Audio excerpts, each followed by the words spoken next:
Hello there, Sir from 17 once again. This is my E3 coverage for 2015, and we're doing the Sony Conference.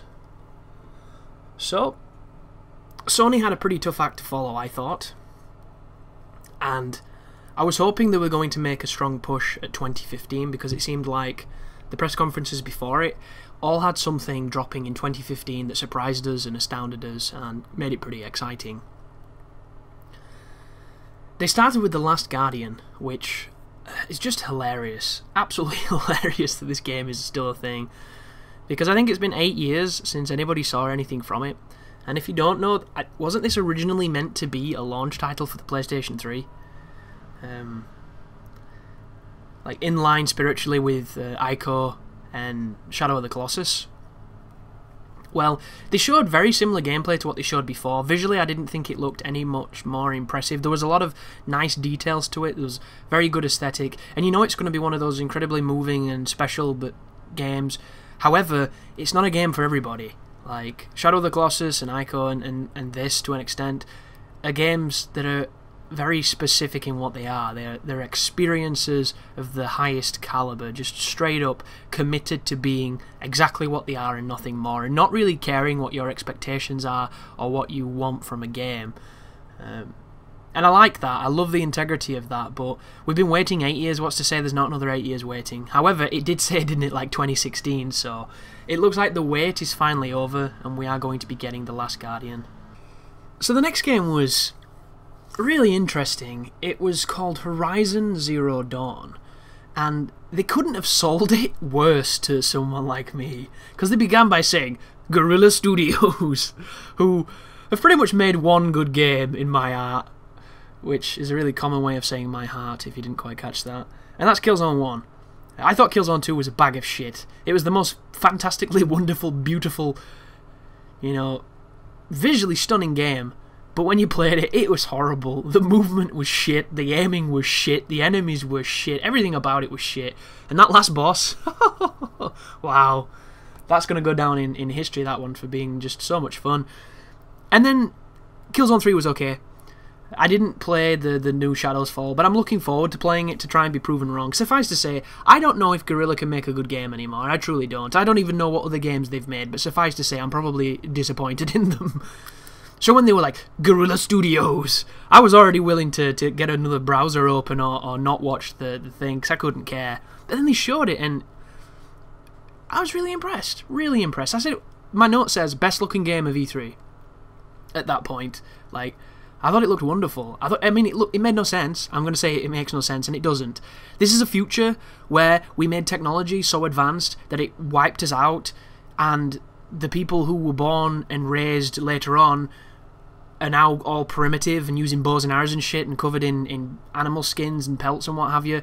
Yet there's no animals left, and the animals that are left are robotic things that look like animals. Like, it just doesn't make any sense. But it's cool, and that's all that matters. And it showed this woman essentially hunting and talking about hunting and doing tribal hunting, only she was hunting a giant, like, IBM T-Rex.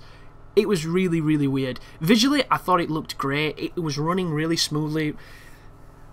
I thought it looked awesome, really awesome. But just like people were saying in the chat, just like I said myself, like, how many times have we seen games look like this at E3, and then when they come out, they don't look like this? So it's really tough to be excited about something that looks so damn good when you know for a cert it'll probably only look that good on PC, and even then it'll take a mighty PC to do it, and it'll probably still suffer.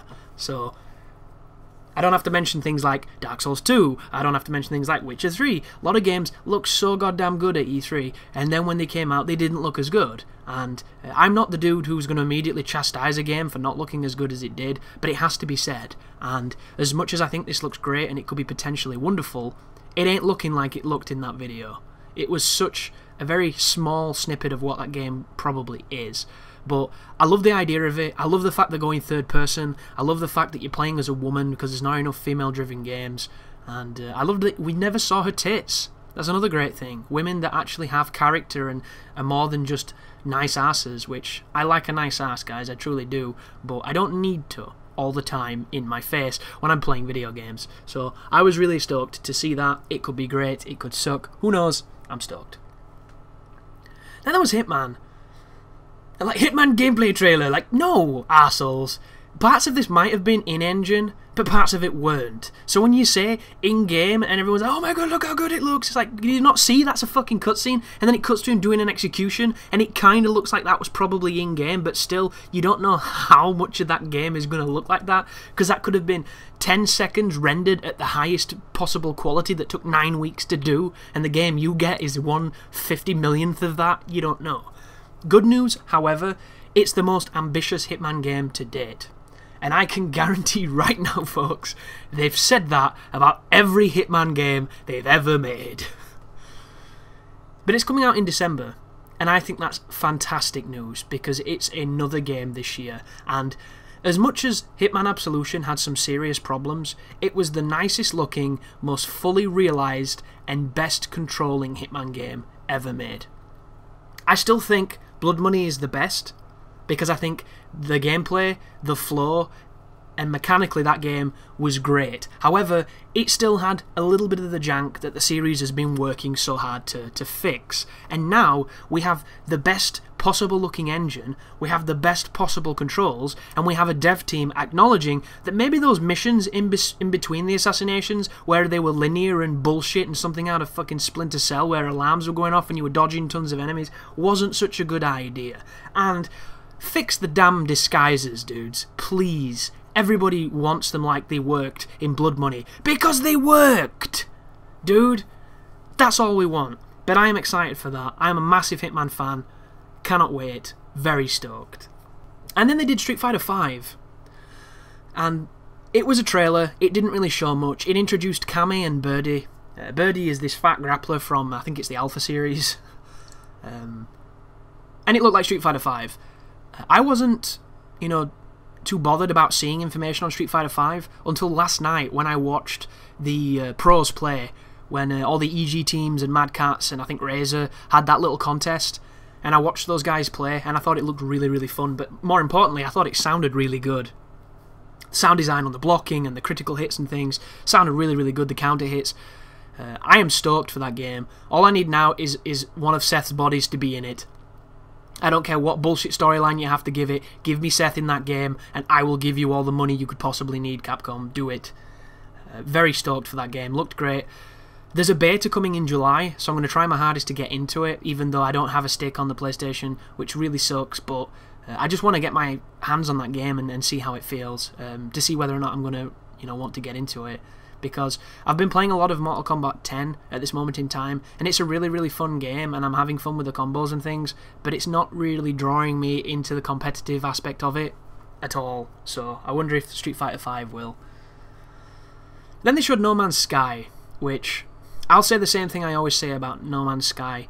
As impressive and astounding as the tech is, and the concept is up there with, like, straight up Peter Molyneux kind of bullshit, he needs to show what this game does. All we ever see is this person going to these procedurally generated worlds and saying, there's a million like this, only they're different colours. Like, that is not enough. What do you do there?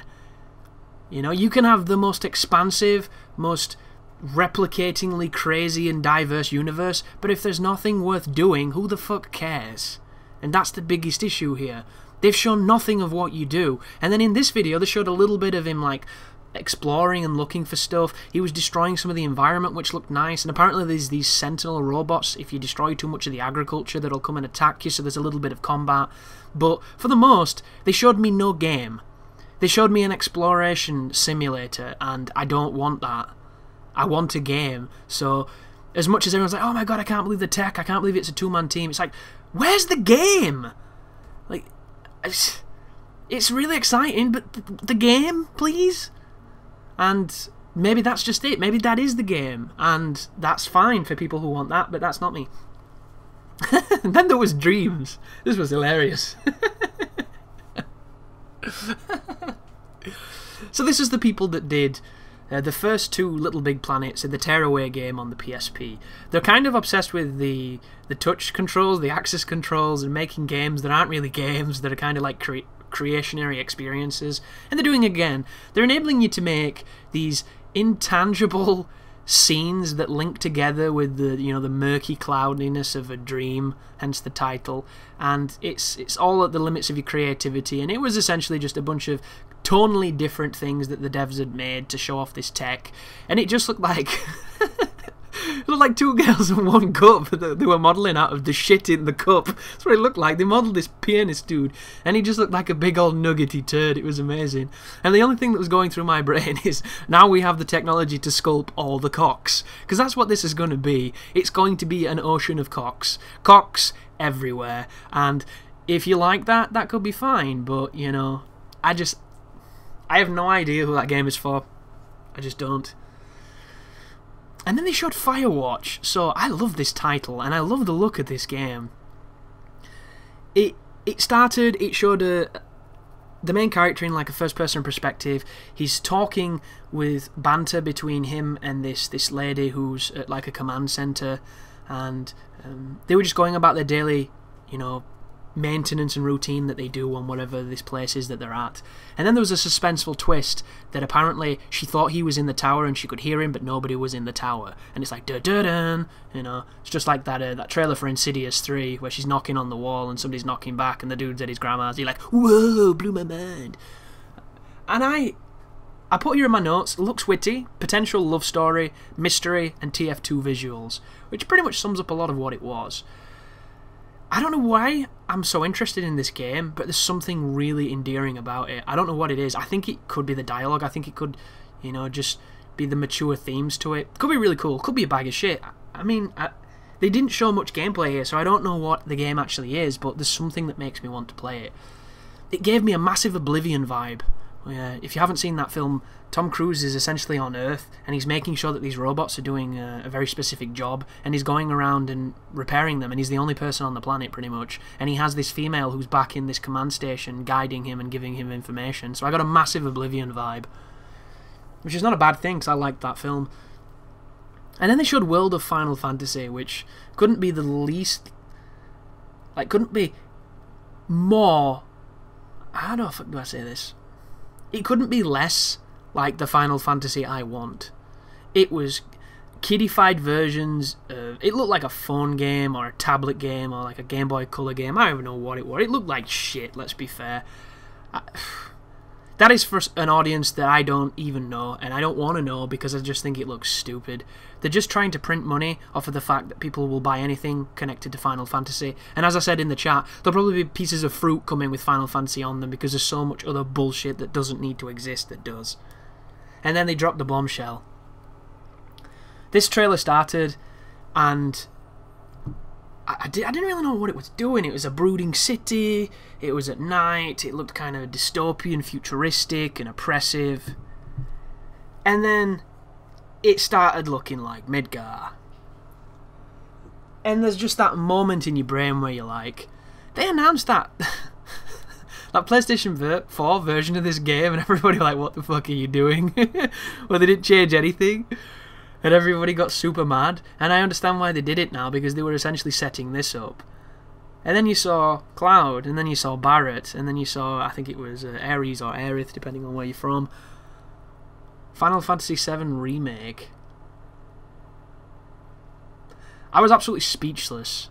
Like, there's a part of me that doesn't think this game should ever exist, because it's like that novelty thing that shouldn't exist. You know, it's what people talk about, but it never happens.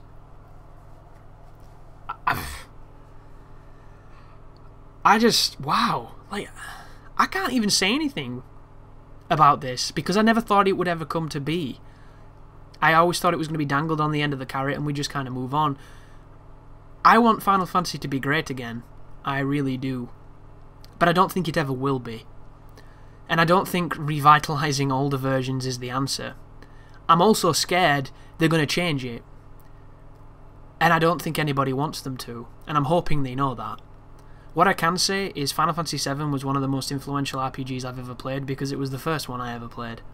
I was very, very slow to RPGs, and I borrowed Aiden's PlayStation 1 to play this game, and I spent like 6 months of doing nothing but.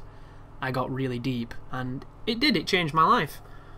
So this is a special game for me, even though I still think it's fucking overrated, and I think people on the internet just take the piss when it comes to Final Fantasy VII, in spite of being a fantastic game that everybody should play. And I'm excited to see what exactly this is, but I have absolutely no idea with a H, what it is, because I couldn't tell you. Stunned. And then they mentioned that they had a partnership with Devolver Games to publish a bunch of indie titles, and they showed a massive montage of stuff I couldn't get the name for. All of it looked kind of violent, kind of Hotline Miami-esque, a lot of shooting, a lot of weird stuff, colourful. They'll probably all be great games, but until I see more about them or I play them, it's not really my area. And then another bombshell, which was just as weird and stupid and redundant as it was genius and amazing. The lead director for Shenmue 1 and 2 came out and basically said, "We've been wanting to make a Shenmue 3 for so long that we decided to do a Kickstarter. And we want to launch our official Kickstarter at the Sony Conference." And then he was like, Shenmue 3! And everybody cheered and everybody nerded out. And it's like, oh my god, what next? Half-Life 3? Like, where is this going, dude? Where does this end? An actual Duke Nukem game that doesn't suck? It was madness, absolute madness. But then I got confused because this has nothing to do with Sony. So either Sony really, really believes in Shenmue 3, or they've got some kind of promise of exclusivity, or of some kind of, time-locked features. But why would they show this? What is their investment in this? Because if you don't know, Shenmue was on the Dreamcast. Dreamcast was Sega, not Sony. So maybe there's something I've not read up, and it's probably really easy to explain, but I didn't understand why, of all places, it would be here. But what it is wonderful, because if you don't know, Shenmue was an incredibly influential game that came out on the Dreamcast. It was way ahead of its time. And there's a lot of games nowadays that just wouldn't exist if not for this game. Like, this is essentially what Yakuza came to be in a lot of ways. Because you're kind of just a Japanese guy helping his family and getting into trouble and doing a lot of quick-time event fighting, which this was the first game I ever saw quick-time events in outside of, like, Dragon's Lair. So this is, it's a game that's worth its dues, and people have been waiting so long for a sequel. Like, stupid long. So that is really good news, but it's also, it's not even got the money to begin. So how can we get all that excited, even though it is pretty damn epic, and, that definitely a highlight of the show for me, personally. Because I want to play a game of Lucky Chance. And then they showed Black Ops 3, which I was kind of surprised we'd not seen it, and then it made perfect sense as to why. Sony have Microsoft, which is to say, they have paid for the right to have the DLC early on PlayStation 4, time-locked to a certain point, as they did previously with Microsoft. And this is massive. This is bigger than the game, because if you don't know, Call of Duty played better on 360. Fact. It might have played best on PC, but we're not debating that. It played better on 360 than it did on PS3. Anybody who put serious time into this game will tell you it played better. That's not fanboying, that's not bias, it's fact. What the hell's going to happen now? One of the reasons why it was worse on PS3 was because the infrastructure of their online is not as advanced as Microsoft's, because Sony don't have the same measure of experience or expertise. However, they're investing a lot of money and they're trying really hard. If they're getting this exclusivity, will that mean that the game is more optimized to PlayStation 4 than it is Xbox One, a la how it was to Xbox 360 instead of PS4? Because that'll be really weird, and I'm coming at this from, like, I'm indifferent. I want it to play the same on both consoles, because I want the people who love this game, regardless of the console they own, to get the game they want. I think it's bullshit that one gets priority over the other. I think it's disgusting that Bayonetta plays like shit on PlayStation 3 and plays much better on 360. I think that's just terrible. And I'm not the person who's like, oh, it's because 360 is better, because we know it's not. PlayStation 3 is, without bias, a more powerful machine. It is a more advanced machine than the 360 was. It's better tech. Like, there's no excuse. But it was also harder to develop for, because it was new tech. And I just think this is crazy. Like, I want to know what the pros are using. That's my question. Are all the pros going to PlayStation 4 now? Because they have to, you know? Which is massive for them, because unless they're using those adapters to plug in a 360 controller, they're going to have to swap controllers. Swapping controllers when you have so much muscle memory and the feel of your other one is a big thing. So this is massive for that area of this game, but of course that's a very small percentage compared to the mass appeal of Black Ops. So they showed some cooperative footage of like 3 people shooting missiles and shit. The entire game looked like a big dumper brown. It was just the dullest, most sand-swept piece of gameplay I've ever seen. I put in my notes, the game is allergic to bright colours, and I don't know what it is about Treyarch, but they piss me off, dude. Treyarch make the dullest looking Call of Duties. They just do. And I thought they were changing their ways with Black Ops 2, because Black Ops 2, compared to Modern Warfare 3, looked relatively amazing colour-wise. It looked so much more vibrant, and this one looks like they just put a dog shit filter over the entire thing. It looked like a massive brown haze. It looked horrible. Really, really horrible. Visually, didn't even look as good as Advanced Warfare. Like, there was nothing interesting, nothing impressive about this trailer at all. It was the most underwhelming thing I've watched at E3. And to make things worse, they're offering a co-op mode they should have had in COD 4. Like, this should be if this was Modern Warfare 2, I'd be like, whoa, that looks great. But it's been too long, guys, and too many games. Too long. And now you're finally giving us this kind of shit. There's no interest. How can you get excited for a game mode that doesn't mean shit because the only reason people buy that game is multiplayer? Like, why do they even show campaign anymore? I'm a single-player gamer. I will always love single-player over multiplayer. But I'm not the market for that game anymore. Yet they still show these modes that aren't multiplayer. And it baffles my mind, because their market is not the dude who plays the campaign. It's not the dude who spends a lot of time in co-op. It's the guys grinding online. It's the guys finding the cheapest weapon, finding the clip spots, finding the fucking noob tube one-man army bullshit. But they never show it, and they showed a tiny glimpse of multiplayer, where everybody had specialists, and they were jumping off of walls and doing like double knife ground pounds like something out of Destiny. It just looked fucking daft. I will always love Call of Duty 4, and I think that's where this series should have stopped, dude. I truly do. I'm done with Call of Duty. I'm just done. Absolutely done. But everyone's going to buy it, so it doesn't really matter. And I'm going to buy it because I'm curious to see if anything is new. And I know it won't be, but there you go. Activision already have my money, so they've won. Very disappointed with that showcasing. Hopefully more gameplay will come. Hopefully it will have a colour other than sepia. Fucking trash. And then we got Star Wars Disney Infinity, which, God, I was holding my breath for that one. Complete contrast to Black Ops there, lots of colour, but zero interest. The guy came out super stoked, trying to hype the crowd up because nobody cared. I have no idea what this is. All I know is that Disney now somehow have a monopoly on almost every kind of superhero that exists. I don't know how this happened. They're just buying shares up everywhere. They're like fucking Quantum from Quantum of Solace, or whatever that organisation was called, buying up all the water. Who plays these games? This literally looked like Pixar Star Wars. Only, like, bad Pixar. Like, ugh. No. No, thank you. And then they showed Uncharted. Uncharted looks amazing. Uncharted is one of the most impressive looking games of E3 for me, personally. I was blown away by the entire demo they showed, and apparently there is a longer demo that runs, I think, 10 minutes extra, and it gets even crazier. However, it's Uncharted, and Uncharted never changes, dude.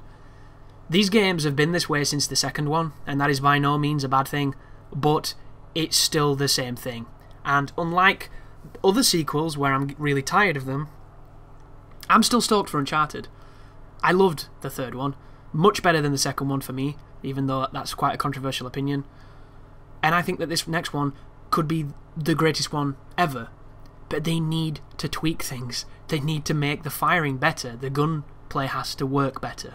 Because it's not tight enough, it doesn't feel good enough. Like, they have to work on subtle things that would really bring the game up, because everything else is perfect. Everything else is so good. The storytelling, the characters, the acting, the visuals, the environments. Everything they have you doing is ripped directly out of Indiana Jones, and you can't help but smile. But then when you aim your gun at somebody on crushing difficulty, and your first burst doesn't even touch him because the fucking gun doesn't fire where it should, and it's really crappy, and then you die, I'm done. Really frustrating with how loose those shooting mechanics are. But they'll probably not change it, because I seem to be one of the only people that complains about it. There you go. The demo showed them going through a marketplace, and then they went into a driving section, and it just looked astounding. One of the things I did notice, though, is it's a good job the guy knew where he was going, because it gave the illusion of lots of choices, but I see there being a lot of fail states on that sequence. And when you first play it, that's going to be brutal. It's going to be nowhere near as epic or cinematic, because you're just going to be driving down dead ends and failing. And that's the thing they don't show you with Uncharted.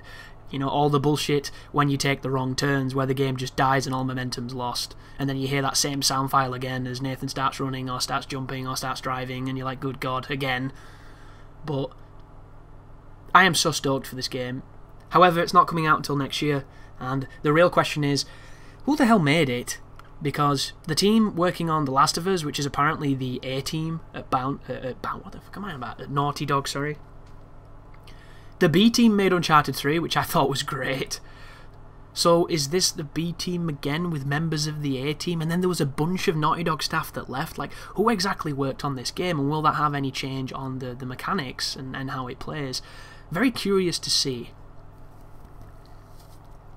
And then that was the end of the Sony conference.